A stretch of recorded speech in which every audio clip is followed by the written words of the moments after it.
thought I knew him. I thought I knew us. But one night, I bent down to grab a sweater from under the bed, and instead, I found a phone. A phone I had never seen before. And with one single swipe of my finger, my entire life fell apart.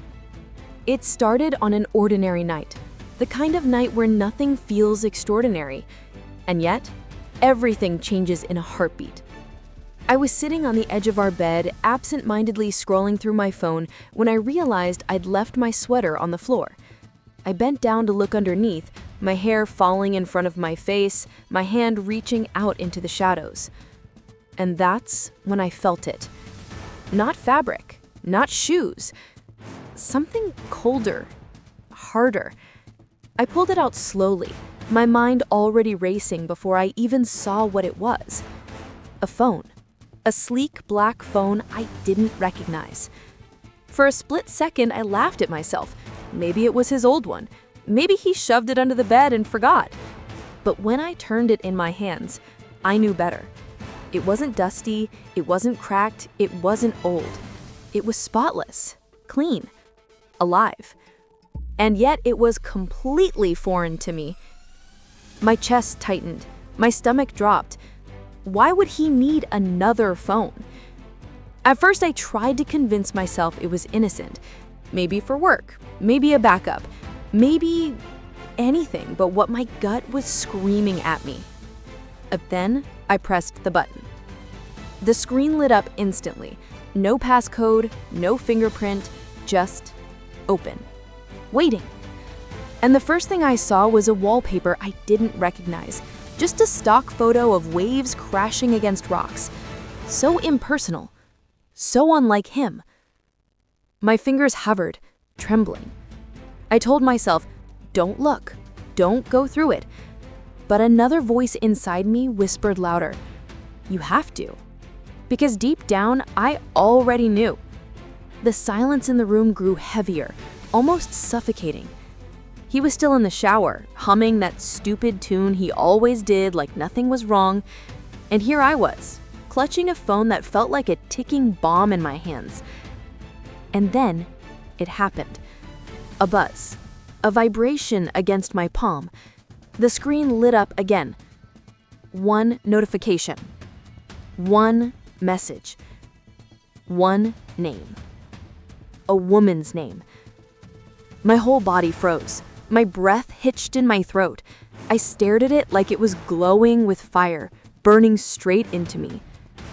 I didn't even open it. I didn't need to. In that single moment, my heart cracked open, and everything I thought I knew about my life, about him, shattered. It's strange, isn't it? How your world can fall apart over something as small as a glowing screen. One second, you're safe, in love, secure, and the next, you're on the floor with shaking hands staring at a stranger's name on your boyfriend's secret phone. I wanted to scream. I wanted to storm into the bathroom and throw the phone at his face, demand answers, demand the truth. But instead, I sat there, frozen, silent. Because in that moment, I realized I wasn't just holding a phone.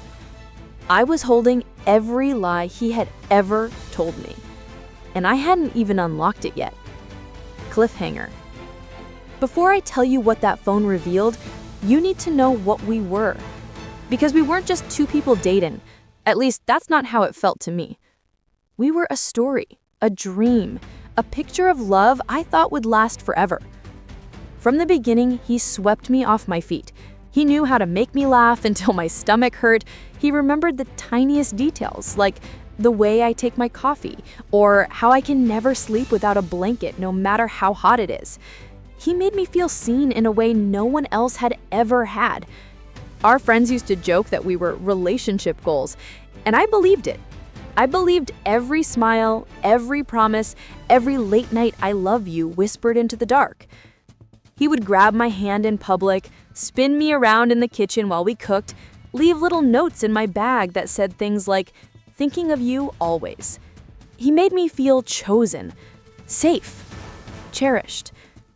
I can still see the night we lay under the stars, him pointing out constellations while I rested my head on his chest. He kissed the top of my head and said, "You and me against the world." I wanted to believe him. I did believe him. And that's what makes what came later so cruel. Because love like that, it blinds you. It makes you ignore things you shouldn't. The late nights at work that suddenly became more frequent. The way he started guarding his phone like it was some sacred object. The quick excuses. "Oh, just a colleague. Oh, just business. Don't worry about it." And every time my gut whispered something was off, he'd smile at me. That smile. The one that made me melt. The one that made me trust him all over again. Looking back, I see it clearly. The warning signs, the cracks in the picture-perfect frame. But at the time, I brushed it all away. Because when you're in love, you don't want to believe the person you trust most could be the one hiding knives behind their back. I used to tell myself, no, not him.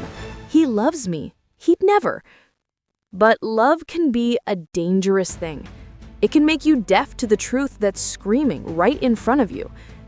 And nothing at all prepared me for the truth that second phone carried. My hands wouldn't stop shaking. The phone buzzed again, almost as if it was daring me to open it. I hesitated for a second, whispering to myself, "Don't, just put it back. Pretend you never saw it." But curiosity and fear are a dangerous mix. And in that moment, I knew I had to look. I swiped the screen. The messages opened like a wound, line after line, thread after thread. My heart sunk as my eyes scanned the words. "Last night was perfect. I wish you were in my bed right now. You're the only one who really understands me." I froze. Those words, those weren't for me. They were for her, a stranger, someone whose name I had never even heard of. And then the knife twisted deeper. Don't worry, she suspects nothing. She. That was me. I was she. My chest tightened. My mouth went dry. It felt like the ground beneath me disappeared, like I was falling into some endless black hole. I kept scrolling, even though every message was another blade to my chest. "Good morning, beautiful. I can't stop thinking about you. You're my everything." I had read those words before, but they were written to me. Or at least, I thought they were. Now I saw them for what they really were. Recycled lies. Words he used like weapons. Words he tossed around like candy, never meaning a single one of them. And then I found the pictures. My hand flew to my mouth as I stared at the screen. There they were, laughing together at some restaurant, his arm around her waist like it belonged there, his lips pressed against her cheek, his smile, the smile I thought was mine, shining at her. But the worst, the picture that broke me completely, was taken in our apartment, on our couch. I could see my blanket thrown over the side. I could see the framed photo of us in the background. Our life, our home, our love story, polluted. I whispered out loud, "How could you? How could you do this to me?" My voice cracked, but he couldn't hear me. He was still in the shower, humming like the man I thought I loved, while his betrayal burned in my hands. I wanted to throw the phone across the room. I wanted to smash it into 1,000 pieces, but I couldn't let go. I couldn't stop reading. It was like watching a car crash. I knew it would destroy me, but I couldn't look away. My heart was racing so fast I thought it might explode. Every memory of us together replayed in my mind, twisted now, tainted. His kisses, his promises, his forever, all lies. And yet, part of me still wanted to believe it wasn't true, that maybe there was an explanation, that maybe this was just a misunderstanding, But the pictures didn't lie. The messages didn't lie. And sitting there on the floor, clutching that phone, I realized the man I thought I loved, the man I thought loved me, was nothing more than a stranger wearing a mask. After that night, something inside me shifted. I didn't confront him right away. I couldn't. Instead, I slipped into a role I never thought I'd have to play. The role of a woman pretending not to know her whole world had already been destroyed. Every morning, I smiled at him. Every evening, I kissed him goodnight. On the surface, nothing had changed, but inside, I was breaking into a million pieces. Do you know what it feels like to live with someone who suddenly feels like a stranger? To watch the man you thought you knew laugh, talk, breathe, while knowing every word, every smile, every gesture is a performance? That's what it became. A performance. For him, for me, for us. I studied him the way you study a criminal on trial, his eyes darting when his phone buzzed. The way he'd step out onto the balcony just to take a call, the way he'd leave the room when a message came in, as if even the sound of the notification would betray him. At dinner, he'd reach across the table for my hand. I'd let him take it, but inside I was screaming. Whose hand did you hold last night? Was it hers? Did you whisper the same lies to her that you whispered to me? At night, lying next to him, I would feel his arm around me and wonder if those arms had been wrapped around her just hours before. I would hear his steady breathing, his soft snore, and think, how can he sleep so peacefully while I'm drowning in this silence? The worst part was the doubt, the constant war inside me. One side begging me to confront him, to scream the truth in his face, to watch him crumble under the weight of his lies. The other side whispering to wait, to gather strength, to let him dig his own grave deeper. Should I scream? Should I pack my bags and leave? Or should I wait and strike when it hurt the most? That question haunted me every day. Sometimes I almost convinced myself to forgive without confronting, to pretend I never found the phone, to erase the images burned into my mind. But then I'd catch his smile, the same smile he gave me when he lied, and the rage would bubble back up, sharp and poisonous. So, I waited. I waited for the right moment. I played the perfect girlfriend. I let him believe I was blind, that I was still the fool who trusted every word he said. But behind my silence, I was sharpening my anger like a blade.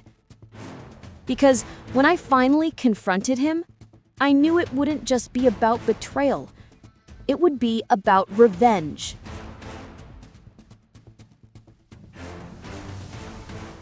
The night it happened, I didn't plan it. I thought I'd keep pretending. Thought I'd keep waiting for the perfect moment. But betrayal has a way of boiling over when you least expect it. It was a Friday evening. He came home later than usual, his shirt untucked, his hair messier than I'd ever seen it. He smelled faintly of perfume, a perfume that wasn't mine. My chest tightened. I couldn't hold it in anymore. "Where were you?" I asked. He froze just for a second before recovering with a smile. "Work ran late. You know how it is." My hands trembled, but my voice came out steady. "No, I don't know how it is. Not anymore." He looked at me, confused, or pretending to be. "What's that supposed to mean?" I stood up, my heart pounding so loud I thought it might burst out of my chest. "Stop lying to me." "Lying?" He let out a laugh, but there was a flicker of panic in his eyes. "Baby, you're tired. You're imagining things." I pulled the phone out from under the couch cushion where I'd hidden it from finding it that night. His face drained of color. "Still think I'm imagining things?" I asked. my voice breaking. Silence. The kind that swallows everything in the room. His lips parted, searching for words, but none came out. I saw the messages, I whispered, tears stinging my eyes. The pictures, the way you called her baby the same way you call me. How long, huh? How long have you been lying to my face? He stepped toward me, reaching out as if to call me, but I flinched back. It's not what you think, he muttered. Not what I think, I snapped, my voice rising. Do you take me for a fool? Do you think I don't know what it means when a man hides his phone under the bed? When he sneaks out at night? When he smells like someone else's perfume? He tried again, softer this time. It didn't mean anything. She didn't mean anything. That cut deeper than any confession could have. So you threw away everything we had for nothing? My voice cracked. For some cheap thrill? I could feel my body shaking, anger and heartbreak colliding inside me. My hands balled into fists. Do you have any idea what it's like to sleep next to you knowing the truth? To kiss you and taste her betrayal on your lips? He opened his mouth again, but I cut him off with a scream. Don't you dare feed me another lie. You don't get to gaslight me into silence anymore. I know. The mask finally slipped. He sat down, his head in his hands, and whispered, I'm sorry. But it wasn't enough. Sorry couldn't erase the nights he held her instead of me. Sorry couldn't erase the laughter, the lies, the betrayal. Sorry couldn't piece my shattered trust back together. For the first time in months, I felt something stronger than heartbreak. I felt power.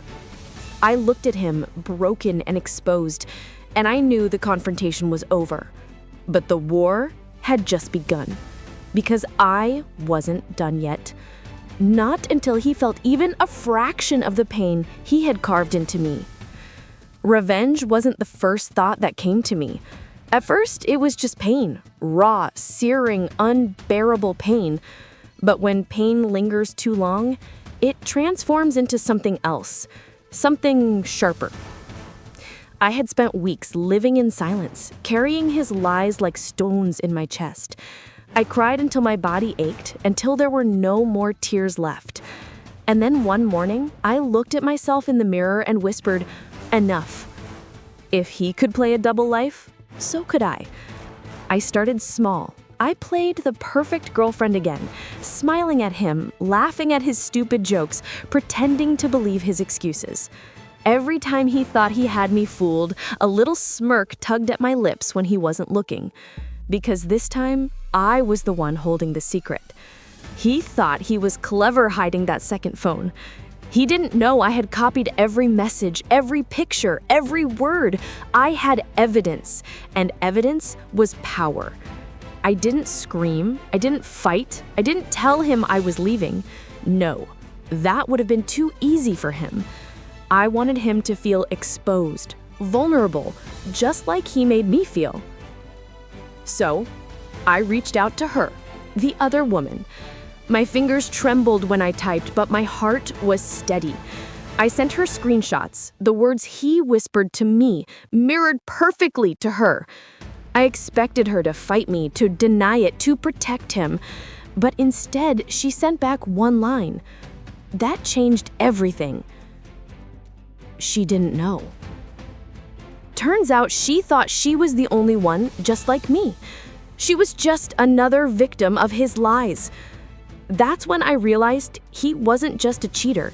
He was a coward, a manipulator, a man who thought he was too smart to ever get caught. And I was about to prove him wrong. Together, she and I planned it. Not revenge out of bitterness, but revenge out of truth. We wanted him exposed, stripped of the lies he used to control us. The day came faster than I expected. His family had planned a small dinner at his mother's house. He wanted me there, wanted me on his arm like nothing had happened. I agreed, smiled, wore the dress he liked. He had no idea what was coming. Halfway through dinner, when laughter filled the room and he leaned close to whisper something in my ear, I stood up, calm, steady, almost serene. I think everyone should see something, I said, my voice carrying through the room. Then I pulled out my phone, mirrored the screen onto the TV, and one by one, the messages appeared. His words, his pictures, his betrayal. The room went silent. Forks froze in midair. His mother gasped. His friends stared in shock. And he went pale, scrambling to explain, stuttering like a child caught in a lie. I didn't shout. I didn't fight. I didn't tell him I was leaving. No, that would have been too easy for him. I wanted him to feel exposed, vulnerable, just like he made me feel. I left him there, surrounded by the wreckage of his own making. That night, as I walked away with my head high, I felt something I hadn't felt in months: freedom. Revenge wasn't about hurting him. It was about liberating myself, about reminding him and me that I was never weak, that he stole my trust, but he would never steal my dignity. And as the door closed behind me, I realized the sweetest part of revenge wasn't his humiliation. It was reclaiming myself. Walking away that night felt like closing the final chapter of a book I should have stopped reading long ago. But healing doesn't come the moment you leave. Healing comes in the quiet, in the nights when you're alone with your thoughts, in the mornings when you wake up and instinctively reach for someone who isn't there anymore. The first week was brutal. My bed felt too big. My chest felt too heavy. I replayed every memory, every kiss, every promise he made. I asked myself the same questions over and over. How did I not see it? How could I have been so blind? Why wasn't I enough? That's the thing about betrayal. It doesn't just destroy your trust in someone else. It makes you question yourself. But slowly, the fog began to lift. I started journaling every night, pouring my pain onto paper. I went on long walks, letting the wind dry the tears on my cheeks. I cut my hair not because it would erase the memories, but because I needed to see a different reflection in the mirror. A woman who survived. Day by day, I realized something powerful. His betrayal wasn't about me. It never was. It wasn't my flaws or my mistakes or my worth. It was about his weakness, his emptiness, his inability to be honest. That was the first lesson I learned. The second, love is not blind. Love sees red flags. It just chooses to ignore them. I remembered all the little signs I brushed aside. The late-night work calls, the sudden mood swings, the way he guarded his phone like it was a vault. Deep down, I knew something was wrong, but I wanted so badly to believe in the fairy tale that I ignored the cracks in the glass. And when glass cracks, it always shatters. The third lesson was the hardest: forgiveness. Not for him, he didn't deserve it, but for myself. I had to forgive myself for trusting him, for loving him, for staying even when my instincts screamed at me to leave, because carrying guilt would have only chained me to the past. Forgiving myself was the key to moving forward. Now when I tell this story, people ask me, do you regret it? Do you regret loving him? And my answer is always the same: no. Because if I hadn't loved him, I wouldn't have discovered the strength I carry now. If I hadn't cried those tears, I wouldn't have learned how powerful healing can be. If I hadn't been betrayed, I wouldn't have understood what real self-respect looks like. Sometimes the most painful endings are the ones that set you free. So if you're listening to this and you're in the same place I was, ignoring the signs, hoping the lies aren't really lies, please hear me. You deserve better. You deserve honesty, loyalty, and love that doesn't make you question your worth. Don't let your heart be a battlefield for someone else's selfishness. Because I didn't just lose him, I found myself. And that, after all the tears, all the heartbreak, all the shattered illusions, is the greatest revenge of all.